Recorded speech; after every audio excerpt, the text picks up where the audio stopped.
एक विज्ञापन में सिर्फ 4 शब्द हाय आई एम संजना और पूरा देश उस चेहरे को पहचानने लगा। फिर मिस इंडिया में सुष्मिता सेन से हार, उसी साल मिस वर्ल्ड की जीत, सलमान खान के साथ तूफानी रिश्ता, विवेक ओबेरॉय की सनसनीखेज प्रेस कॉन्फ्रेंस और चलते चलते से अचानक बाहर होना। ऐश्वर्या राय की कहानी सिर्फ खूबसूरती की नहीं, यह उस सितारे की कहानी है जिसे बॉलीवुड ने पहले पूजा, फिर उसकी निजी जिंदगी का तमाशा बनाया और आखिरकार कैंस ने ग्लोबल आइकन बना दिया। मंगलौर में जन्मी और मुंबई में पली ऐश्वर्या पढ़ाई में तेज थीं और आर्किटेक्चर को करियर बनाना चाहती थीं। कॉलेज के दौरान मॉडलिंग शुरू हुई, लेकिन साल 1993 का पेप्सी कमर्शियल असली टर्निंग पॉइंट बना। आमिर खान के साथ उनकी छोटी सी अपीयरेंस इतनी चर्चित हुई कि संजना घर घर पहचानी जाने लगी। फिल्म ऑफर्स आने लगे, पर उन्होंने तुरंत हीरोइन बनने के बजाय पैजेंट का रास्ता चुना। यानी फिल्मों में आने से पहले ही कैमरा उनके चेहरे से प्यार कर चुका था। साल 1994 का मिस इंडिया मुकाबला आज भी पॉप कल्चर लेजेंड है। ऐश्वर्या पहले से फेवरेट मानी जा रही थीं, लेकिन फाइनल राउंड में सुष्मिता सेन ने बाजी मार ली। ऐश्वर्या फर्स्ट रनर अप रहीं और मिस वर्ल्ड के लिए गईं, जहां उन्होंने क्राउन जीत लिया। सुष्मिता उसी साल मिस यूनिवर्स बनी। मीडिया ने इसे लाइफ लॉन्ग राइवलरी की तरह बेचा, जबकि दोनों ने समय समय पर एक दूसरे की तारीफ की।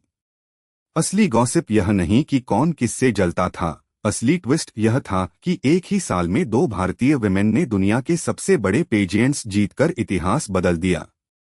मिस वर्ल्ड जीतने के बाद हर प्रोड्यूसर उन्हें साइन करना चाहता था, लेकिन पहला बड़ा सरप्राइज था मणि रत्नम की तमिल पॉलिटिकल ड्रामा इरुवर।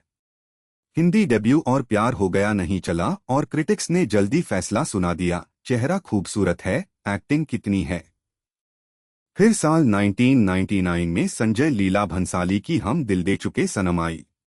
नंदिनी की आग, सलमान खान के साथ इलेक्ट्रिक केमिस्ट्री और अजय देवगन के सामने इमोशनल परफॉर्मेंस ने वही सवाल उलट दिया।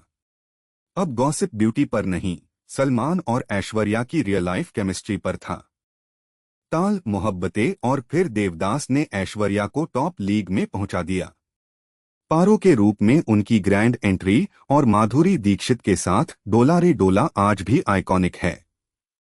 उस समय मैगजीन्स ने दोनों एक्ट्रेसेस के बीच राइवलरी की कहानियां चलाईं, लेकिन पर्दे पर उनकी जुगलबंदी ने गॉसिप को पीछे छोड़ दिया। साल 2002 में देवदास कैंस पहुंची और ऐश्वर्या का traditional sari look international headlines बना। अगले साल वह कैंस जूरी में शामिल होने वाली पहली इंडियन एक्ट्रेस बनी। बॉलीवुड हीरोइन से ग्लोबल रेड कार्पेट फेनोमेनन बनने का असली मोड़ यही था। सबसे सेंसिटिव चैप्टर सलमान खान के साथ उनका रिश्ता था।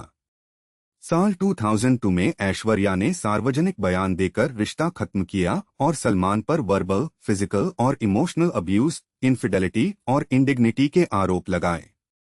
सलमान ने अब्यूज के आरोपों से इनकार किया। साल 2003 में विवेक ओबेरॉय ने प्रेस कॉन्फ्रेंस बुलाकर दावा किया कि सलमान ने उन्हें धमकी भरे कॉल्स किए थे। यह बॉलीवुड की सबसे एक्सप्लोसिव पब्लिक फ्यूड्स में से एक बन गया। लेकिन ऐश्वर्या ने उस स्पेक्टेकल को एंडोर्स नहीं किया। बाद की रिपोर्ट्स के मुताबिक इस एपिसोड ने विवेक के साथ उनके रिश्ते को भी नुकसान पहुंचाया।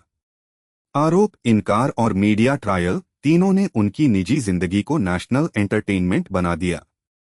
ब्रेकअप की कीमत सिर्फ इमोशनल नहीं थी। ऐश्वर्या चलते चलते की शूटिंग शुरू कर चुकी थीं, लेकिन रिपोर्टेड ऑनसेट डिसरप्शन के बाद उन्हें फिल्म से हटाकर रानी मुखर्जी को कास्ट किया गया। शाहरुख खान ने बाद में माना कि डिसीजन प्रोफेशनल प्रेशर में लिया गया और उन्हें इस बात का अफसोस था।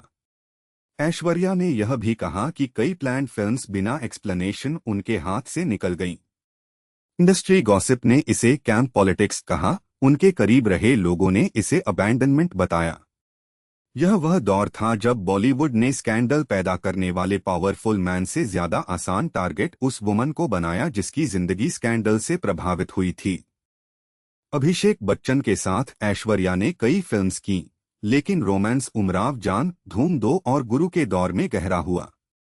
अभिषेक के मुताबिक उन्होंने न्यूयॉर्क में गुरु प्रीमियर के बाद उसी होटल बालकॉनी पर प्रपोज किया जहां पहले कभी प्रपोजल की कल्पना की थी, रिंग फिल्म सेट की प्रॉप रिंग थी, कोई जायंट डायमंड नहीं। साल 2007 की प्राइवेट वेडिंग के बाहर मीडिया का ऐसा जमावड़ा था जैसे नेशनल इवेंट हो। शादी के बाद भी गॉसिप कॉलम्स ने फैमिली इक्वेशंस पर अनगिनत कहानियां बनाई, लेकिन वेरीफाइड फैक्ट्स कम और अनोनिमस सोर्सेज ज्यादा रहे। ऐश्वर्या ने जवाबों से ज्यादा पब्लिक अपीयरेंसेस को बोलने दिया।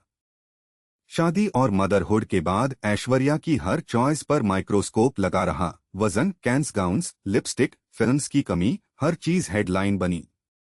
वह जज्बा से लौटीन ए दिल है मुश्किल में ग्लैमरस सरप्राइज दिया, लेकिन मणिरत्नम की पोनियन सेल्वन ने असली रिमाइंडर दिया।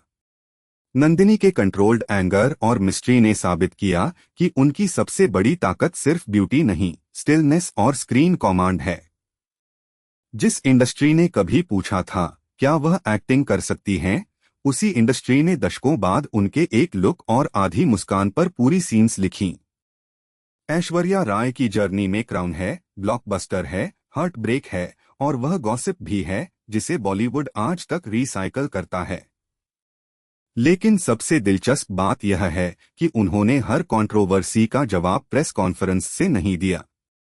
कभी काम से, कभी साइलेंस से और कभी कैंस के रेड कारपेट पर एक कॉन्फिडेंट वॉक से दिया। मिस वर्ल्ड से पारो, स्कैंडल से सर्वाइवर और स्टार से इंस्टीट्यूशन बनने तक उनकी कहानी बताती है कि ग्लैमर के पीछे असली पावर अपनी नैरेटिव पर धीरे धीरे कंट्रोल वापस लेना है। आपकी फेवरेट ऐश्वर्या परफॉर्मेंस कौन सी है?